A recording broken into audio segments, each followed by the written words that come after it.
You find a concert ticket. $40. Fair enough. You pick your seat, you enter your card, and right at the end, the number jumps. Service fee. Facility fee. Order processing fee. The $40 ticket is now $60.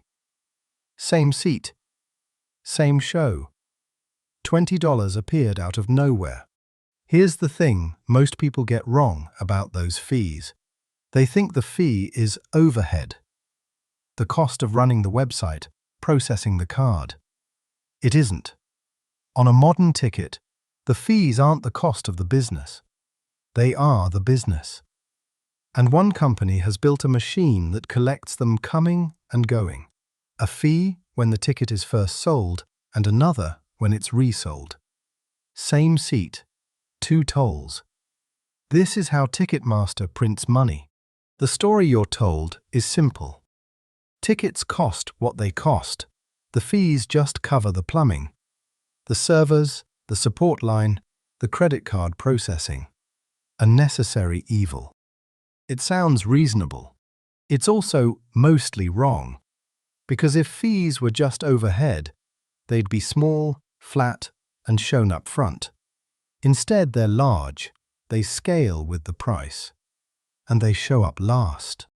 When the US Government Accountability Office studied ticketing, it found fees on the primary market averaged about 27% of the ticket's price, and on resale, 31%. A newer New York study put average fees near 29%, up almost 37% in under a decade. Those aren't processing costs drifting up with inflation. That's a number being engineered.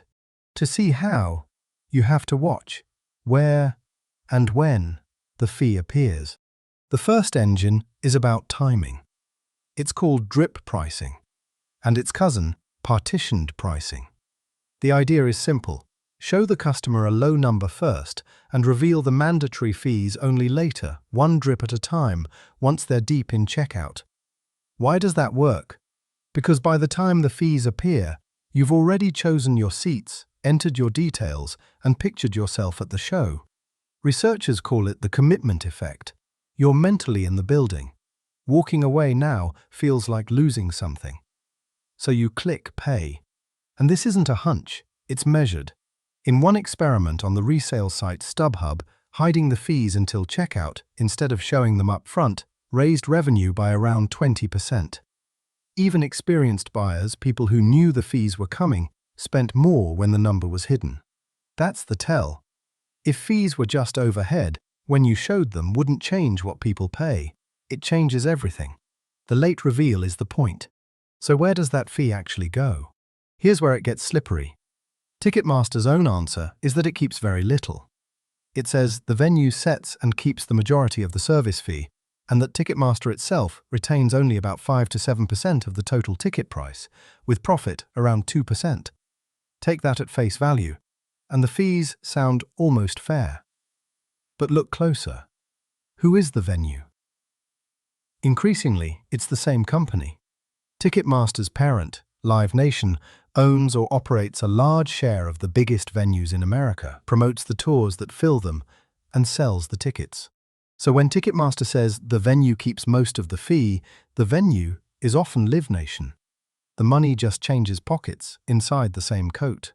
Run the math on your ticket. A $40 seat plus a service fee, a facility fee, an order fee, and you're at $60. That's 50% in fees. At a real Washington Nationals checkout, a $13 ticket rang up at $20.75, about 60% more. The face price was never the price. The second engine is the structure of the company itself. Live Nation, Ticketmaster, is what economists call vertically integrated. It controls the whole chain. It manages artists. It promotes the concert. It owns or operates the venue. It sells you the primary ticket. And then, here's the clever part, it runs the resale marketplace too, which means it can collect a fee on the same seat twice. Once when the ticket is first sold, And again when a fan resells it, where the government found resale fees run even higher, around 31%. Buy, sell, rebuy. The toll booth is on every lane of the road, and Live Nation owns the road. This is exactly what the antitrust fight is about. The Justice Department and 40 states sued in 2024 to break the company up. They put its share of primary ticketing at the major concert venues at about 86%. The company argued it's closer to 40%.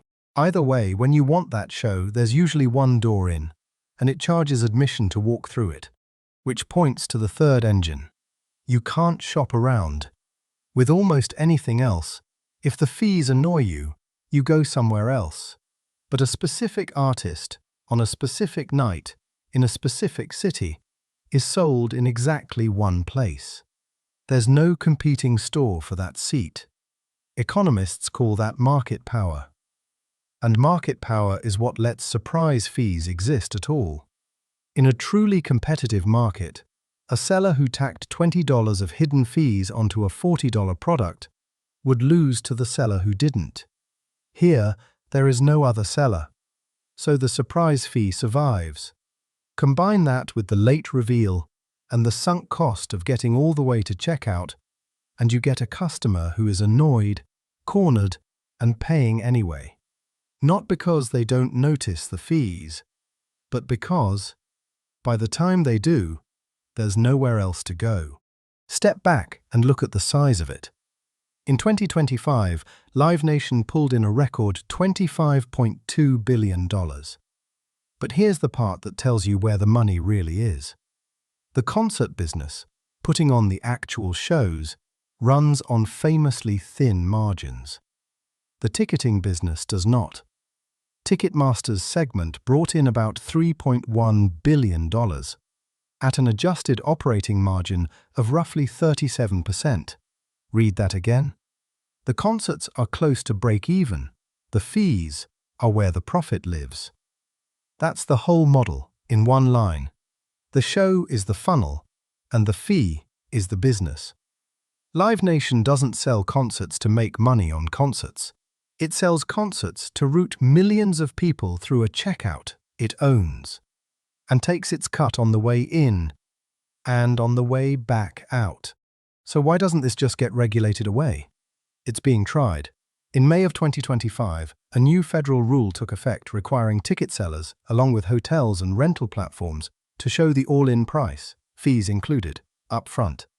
Drip pricing, technically, was outlawed for tickets, and in April of 2026, a jury found Live Nation had acted as an illegal monopoly. On paper, the machine should be slowing down. Watch what happened instead. After the all-in rule, Ticketmaster did show total prices, and quietly dropped its $6 order processing fee. Then it raised other fees to match, so the final number a fan paid barely moved. The rule changed when you see the fee. It didn't change the fee. The lawsuits keep coming. ClassAction.org is now tracking hidden fee cases against everyone from ticket sellers to food delivery and tax prep apps. But as long as the fee is the business will find a place to put it. So the next time a $40 ticket rings up at $60, you'll know what you're actually looking at. Not overhead. Not the cost of the servers.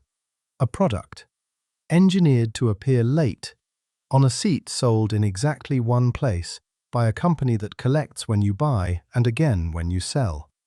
The fees aren't a flaw in the system. They are the system.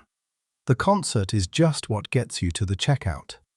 If you want the real mechanics behind the prices you pay every day, the numbers, verified, no hype, that's exactly what this channel does. Subscribe, and we'll take apart another one.